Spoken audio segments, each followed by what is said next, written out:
हैं, तू नहीं। भले ही दुर्बलता ईश्वर द्वारा दी जाती है, लेकिन गरिमा मनुष्य के मन को स्वयं निर्मित करती है। अंत में सभी आत्माओं को परमात्मा में मिल ही जाना है। यही तो आत्मा का अंतिम लक्ष्य है। सभी जीव मुझ में है और मैं सभी जीवों में हूं।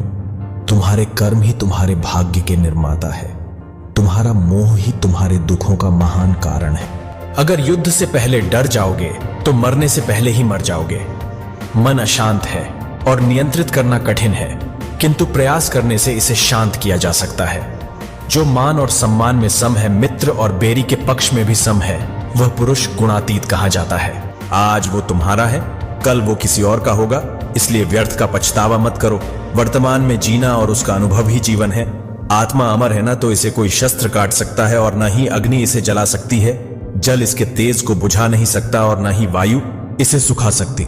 किसी और के जीवन की नकल को पूर्णता के साथ जीने की तुलना में अपने भाग्य को अपूर्ण रूप से जीना बेहतर है। आप बुराई से कुछ समय के लिए बच सकते हो, लेकिन बुराई तो तुम्हें हजारों की भीड़ में भी तुम्हें ढूंढ लेगी, जैसे गायों की झुंड में बछिया अपने मां को ढूंढ लेती है। सभी जीवों का निर्माता मैं हूं। किसी जीव को कष्ट देकर तुम मुझे खुश कैसे देख सकते हो? कृष्ण का सेवक बनकर ही जीवन सफल होता है। चिंता नहीं, चिंतन करो। घमंड व्यक्ति को ले डूबता है। मैं विधाता होकर भी विधि के विधान को टाल नहीं सकता। मन सफेद कपा टेढ़ा है, इसे जिस रंग में डुबाओगे वहीं रंग चढ़ जाएगा। उठो, महादेव के चरणों का वंदन करो। लज्जा और अभिमान छात ढा दो। मन को निर्विकल्प कर लो और वृत्ति को सावधान करके हरि चरणों का वंदन करो। अपरिपक्व लोग सोचते हैं कि ज्ञान और क्रिया अलग अलग हैं, लेकिन बुद्धिमान उन्हें एक ही मानते हैं। जिस प्रकार इस शरीर में रहने वाला बचपन, युवावस्था और वृद्धावस्था से गुजरता है, उसी प्रकार मृत्यु के समय वह केवल दूसरे प्रकार के शरीर में प्रवेश करता है। बुद्धिमान इसके बहकावे में नहीं आते।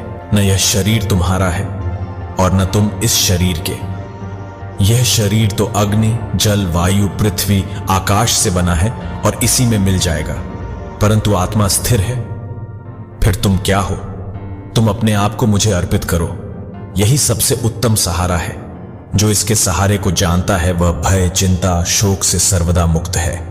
जो कर्म में अकर्म देखता है और अकर्म में कर्म। जिंदगी में हमारी समस्याओं का समाधान है सही ज्ञान का होना।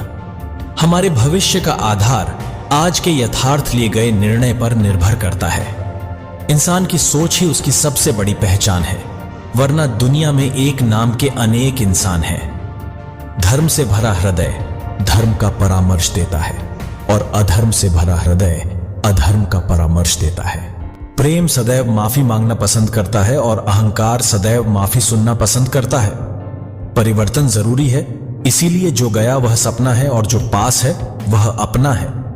निर्बलता अवश्य ईश्वर देता है, परंतु मर्यादा मनुष्य का मन खुद निर्माण करता है। राधे राधे बोलकर हार लेते हो। सबकी पीड़ा शायद इसीलिए तेरे प्रेम में दीवानी हुई मीरा। व्यक्तित्व को बदलने से मन का विकार नहीं निकलता, इसलिए यदि कुछ बदलना है तो कर्म बदलो, विचार बदलो। संदेह की स्याही से संबंध के पृष्ठ पर कभी शुभ अंकित नहीं होता, इसलिए अपने मन के विचार और संबंधों का आधार दोनों ही शुभ रखें। गति के लिए चरणों पर ध्यान देना आवश्यक है, किंतु प्रगति के लिए सदैव आचरण पर ही ध्यान देना चाहिए। इंसान इसलिए दुखी नहीं है कि वह ईश्वर को नहीं मानता। इंसान इसलिए दुखी है क्योंकि वह ईश्वर की नहीं मानता। जिसमें प्रेम हो वह हर रिश्ता एक बंधन है, वरना यूं ही नहीं राधे के साथ देवकी नंदन है। रिश्तों में अपेक्षा ही कमजोर बनाती है। अपेक्षा तो स्वयं मस्तिष्क में जन्म लेती है।